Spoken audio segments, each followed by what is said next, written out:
Hey everybody, this is Jim at freechartvideos.com using time-honored techniques to understand modern markets. This video is for educational purposes only, and it is not intended to be used as any form of investment advice.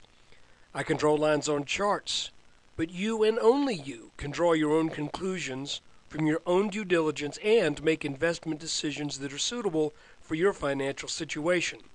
I'm not a licensed professional. I'm just a guy that draws lines on charts. So let's look at the S&P. The first thing that looking at the 2-minute chart starts to reveal is that it appears that we have a support line that is descending. And that's good that this is something we can identify because if and when we test it in the future, we will have this to reference in case the market does what I think it's going to do and go down to at least 1272. Additionally, it looked like at the end of the day on Friday, it looked like we were setting up a move to get up here to retest. I don't want to say close the gap because I'm not really a believer in the magical nature of gaps that they must be closed or it's a bad omen, but often they are.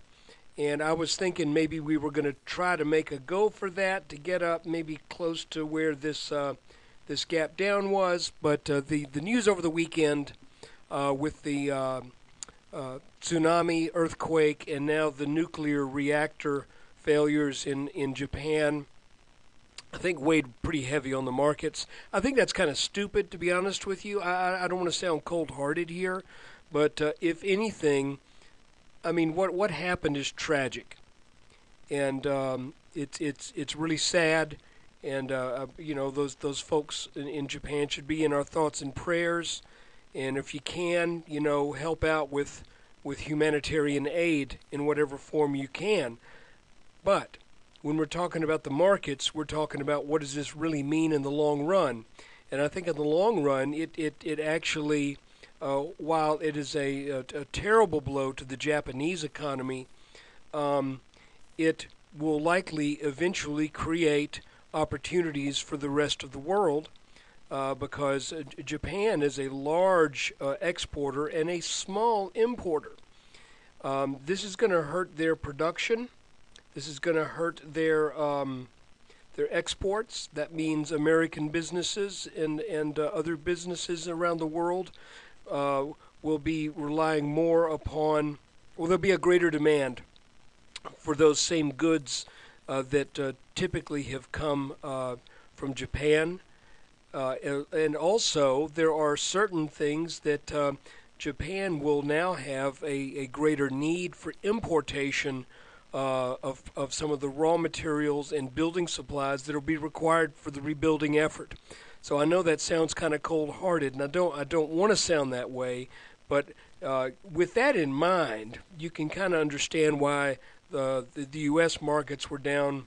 Really kind of they were down, but it wasn't a huge dive. Nothing like what took place in the Japanese markets. So what I'm looking at right now, I've got this support line, and I've got a preliminary resistance line.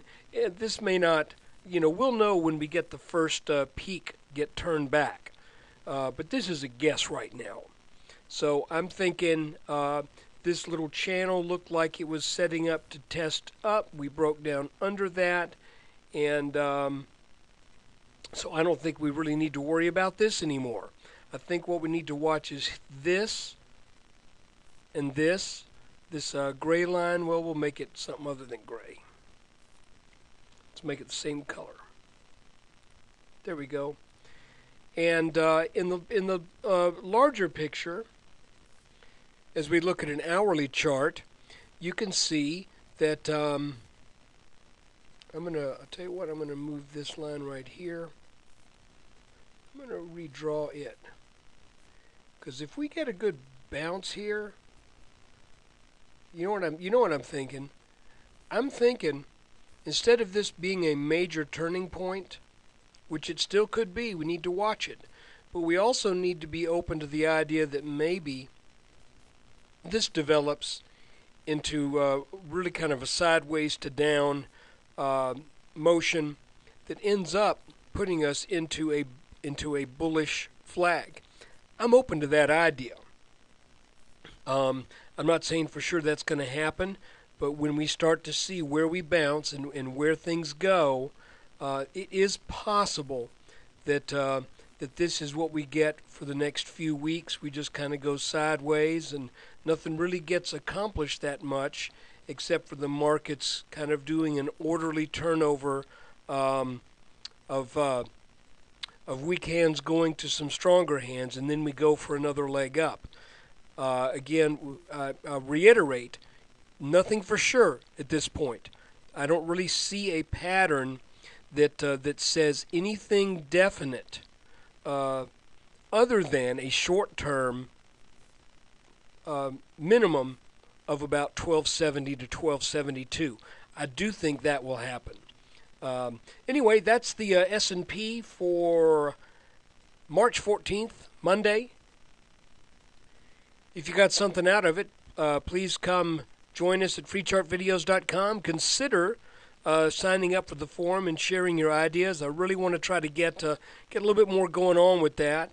And as always, in order for me to keep these S&P updates flowing and free, we've done what? One a day since early October, missing 1 day.